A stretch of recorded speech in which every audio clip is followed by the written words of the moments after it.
Hello friends, welcome to the channel. Six video cover करने वाले हैं आज हम एमएच एब्राहम्स की टर्म्स का। Chiasmus, Chicago school of poetry and many more terms like this we are going to cover. कौन कौन से राइटर्स किस किस ग्रुप के साथ या मोमेंट्स के साथ एसोसिएटेड थे, with examples everything we are going to cover in these videos. और ये वीडियोस अगर आप डिटेल में देखेंगे, सब कुछ नोट करेंगे, तो फॉर श्योर आप अपना एग्जाम क्रैक कर पाएंगे। लेकिन साथ ही साथ एमसीक्यू प्रैक्टिस का करना भी बहुत जरूरी है। रेगुलर रहने के लिए आप क्रैश कोर्स ज्वाइन कर सकते हैं। किसी भी एग्जाम को क्रैक करने के लिए you should know the syllabus, you should have the source materials to prepare for. लेकिन उससे ज्यादा जरूरी चीज जानते हैं क्या है? उससे ज्यादा जरूरी है रेगुलर होना। बहुत सारे मटेरियल्स आपके बुक शेल्फ में रखे हैं, आपके पास बहुत सी पीडीएफ हैं, सब कुछ है। आपको लगता है कि इनके थ्रू आप प्रिपेयर कर लेंगे, लेकिन आप रेगुलर ही नहीं हैं तो आप कैसे प्रिपेयर करेंगे? रेगुलर रहने के लिए मैं हमेशा कहती हूँ कि क्लासेस आपको ज्वाइन करनी चाहिए, कहीं पर भी आप करिए। और एक सेल्फ डिसिप्लिन अगर लाकर प्रिपेयर कर सकते हैं तो ये सभी प्लेलिस्ट जरूर देखिए अपने इस एग्जाम के लिए। राइट, अभी तो इस एग्जाम की बात करें, लाइफ में और भी बहुत सारे मिशंस होते हैं। किसी को वेट लूज करना है, किसी को वेट गेन करना है, दिस एंड दैट। उस सब के लिए भी हमें रेगुलर रहना है। लेकिन अभी बात करेंगे सीयूईटी यूजीसी क्रैक करने को लेकर। तो हिस्ट्री ऑफ लिटरेचर के 13 वीडियोस हैं, बहुत रेगुलरली देखेंगे। मॉक टेस्ट सीरीज 36 वीडियोस हैं, बिल्कुल रेगुलरली देखेंगे। एमएच एब्राहम्स का आज देखिए 6th वीडियो कवर कर रहे हैं, बहुत ही जल्दी और वीडियोस भी कवर हो जाएंगे। और कुछ नहीं तो इस टेलीग्राम चैनल को ज्वाइन कर लीजिए, जहां पर आपको एक रेगुलर फीड मिलता रहेगा कि अब ये कवर करिए, वो कवर करिए। तो इस तरीके से भी आपकी प्रिपरेशन हो जाएगी।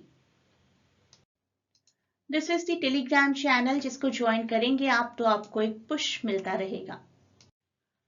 तो ये सभी टर्म्स हैं जो आज कवर करने वाले हैं हम। ध्यान से देखिए, नोट करिएगा सब कुछ, whatever we will cover. Examples के साथ, इंपॉर्टेंट राइटर्स के साथ सब कुछ कवर करवाया जाएगा।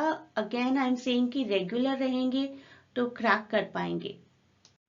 तो पहली टर्म कैटाक्रीसिस। कैटाक्रीसिस एक सिमेंटिक मिसयूज है या एरर है। जैसे हम मिलिटेट यूज कर दें मिटिगेट की जगह, quite close to malapropism. Chronic word use कर दें सीवियर की तरह।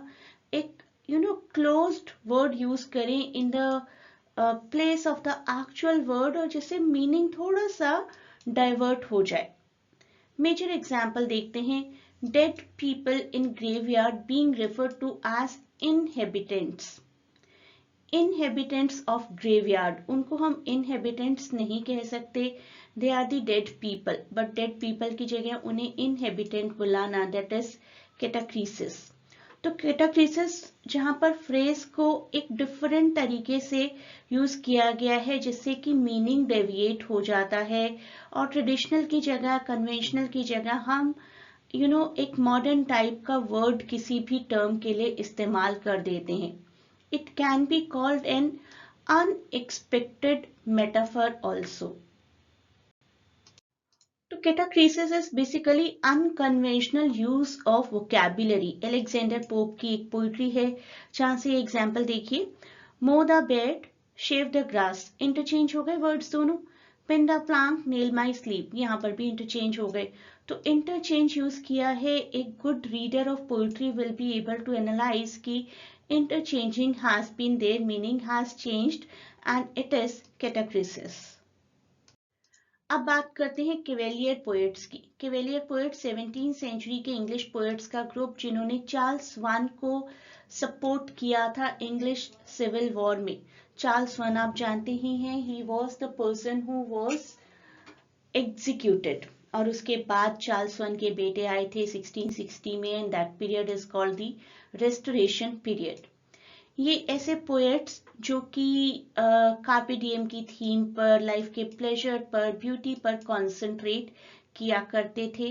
Robert Herrick, Richard loveless, sir John Suckling, Thomas Cairo, ये फेमस नाम हैं जो कि कैवेलियर पोएट इस ग्रुप से एसोसिएटेड हैं।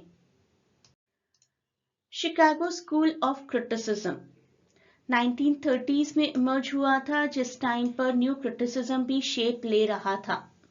It is also called New Aristotelianism. Aristotle के जो कॉन्सेप्ट्स थे, प्लॉट, कैरेक्टर, जॉनरा, वो सब यहाँ फॉलो किया जा रहा था. Kind of you can say जो न्यू क्रिटिसिज्म में बोला जा रहा था ना कि concentrate only on words, only on the context, उसका उल्टा कंसेप्ट था यहाँ पर. They emphasised objective analysis and classical principle in contrast to very subjective approach of new criticism. Found किसने किया था वो आपको याद रखना है, Ronald Salmon Crane. Focused on the purpose of literary theory, literature को एक ब्रॉडर सेंस में अंडरस्टैंड करना, हिस्टोरिकली, बायोग्राफिकली, जो कि न्यू क्रिटिसिज्म में बिल्कुल भी नहीं किया जाता था. वर्क को किसी कैरेक्टरिस्टिक्स के थ्रू देखना कि ये ट्रेजेडी है या कॉमेडी है, हिस्टोरिकल पॉइंट ऑफ व्यू से एनालाइज करना, राइटर के बायोग्राफिकल पॉइंट ऑफ व्यू से एनालाइज करना. That was done by the people, by the writers who were associated with Chicago school of criticism. Chiasmus, X letter कहते हैं इसको Greek में, interchange या क्रॉसओवर. फेमस एग्जाम्पल देखिए, JF Kennedy, very popular American president, ask not what your country can do for you, ask what you can do for your country. Pleasure is a sin and sometimes sin is a pleasure. Never let a fool kiss you or a kiss fool you. These kind of examples are the examples of chiasmus. आप में से किसी को कोई example याद आ रहा है chiasmus का तो प्लीज कमेंट्स में लिखकर बताइए. Next is chivalric romance. अगर शिवलरिक वर्ड को मैं हिंदी में ट्रांसलेट करूं तो इट विल बिकम शूरवीर. इस नाम की एक बॉलीवुड मूवी भी है. तो शूरवीर बेसिकली ऐसे लोगों को बोला जाता है जो कि बहुत ब्रेव, काइंड एंड सिविलाइज्ड माने जाते हैं. तो शिवलरिक रोमांस भी ऐसा ही होता है. एक जॉनरा है ये, literary genre which focuses on the adventures of knights और हीरोइक फिगर्स.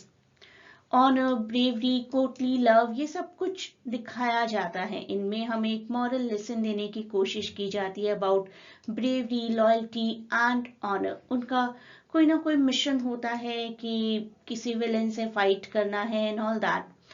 तो कोर्टली लव तो काफी कॉमन थीम है.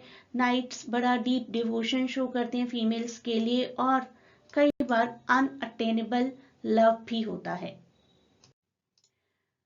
दो बहुत ही पॉपुलर एग्जाम्पल्स हैं. लेमोटे ऑथर, जो कि आपको डिटेल में भी कवर करना चाहिए. मेरा एक वीडियो है, you can put this text name and my name in YouTube search box and you will find it. इसमें से काफी क्वेश्चंस आते हैं हमेशा एग्जाम्स में. Answer given and the green night, जिसकी ऑथरशिप अननोन है, लेट 14th सेंचुरी का वर्क है. ईयर्स भी साथ साथ याद कर लीजिए, बहुत हेल्प मिलेगी. अब बात करते हैं क्लोजेट ड्रामा की. ये एक ऐसा ड्रामा जिसको रीड किया जाता है, परफॉर्म नहीं किया जाता. इसमें काफी पोइटिक क्वालिटीज भी होती हैं, इमेजरी बहुत अच्छी होती है. Not intended for performance, more of a literary work than a script. Features, dialogues काफी फिलोसॉफिकल होते हैं, इमोशनल होते हैं, मॉरल डिबेट्स होते हैं, often written in words of formal language.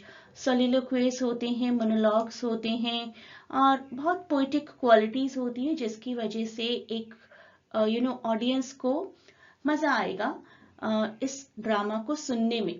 सिर्फ सुनने में हम कह सकते हैं ना, सुनने में कैसा मजा, लेकिन लैंग्वेज इतनी रिच होती है कि this can be enjoyed only by listening, not by seeing the performance. John Milton का सैमसन एग्नेस्टस काफी अच्छे एग्जाम्पल है. 1671 ईयर भी याद रख लीजिए साथ ही साथ. एंड PB शेले प्रोमेथस अनबाउंड, जो कि ह्यूमन सफरिंग की थीम्स के बारे में हमें बताता है. ओह, दिस इज सो क्लीशे. कई बार आपने सुना होगा ये टर्म, लेकिन ये टर्म आखिर है क्या? इस टर्म का मतलब है कि बहुत ओवर यूज कर देना किसी फ्रेज को, जिससे कि वो बहुत ही बोरिंग, घिसा पिटा लगने लगता है. तो बेसिकली घिसा पिटा डायलॉग इज कॉल्ड क्लीशे. जैसे हमारी हिंदी मूवीज में होते हैं ना बहुत से डायलॉग्स, अब तो खैर ऐसे इस्तेमाल नहीं होते.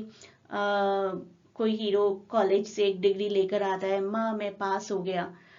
बहुत सारे ऐसे डायलॉग्स हुआ करते थे once upon a time in our Bollywood. Time heals all wounds, काफी घिसा पीटा डायलॉग है। Better safe than sorry, it is always darkest before the dawn, बोलने में बहुत अच्छे लग सकते हैं लेकिन काफी बोरिंग है, काफी मोनोटोनस है। What doesn't kill you makes you stronger, love is blind, इस तरीके के फ्रेजेस बेसिकली, राइट। तो हम इनको लेकर क्रिएटिव भी नहीं हो सकते और ऐसा लगता है कि कुछ ज्यादा ही सिंप्लीफाइड हैं, इतने सिंप्लीफाइड कि सबको बड़े आराम से समझ आ जाएंगे। Nothing special about it, nothing special, nothing creative, और काफी सुपरफिशियल हो चुके हैं स्लोली एंड स्टेडिली। अगर आप में से कोई पुरानी बॉलीवुड मूवीज में इंटरेस्टेड है तो ये डायलॉग्स हजारों बार सुने होंगे जो कि बहुत ही क्लीशे हैं।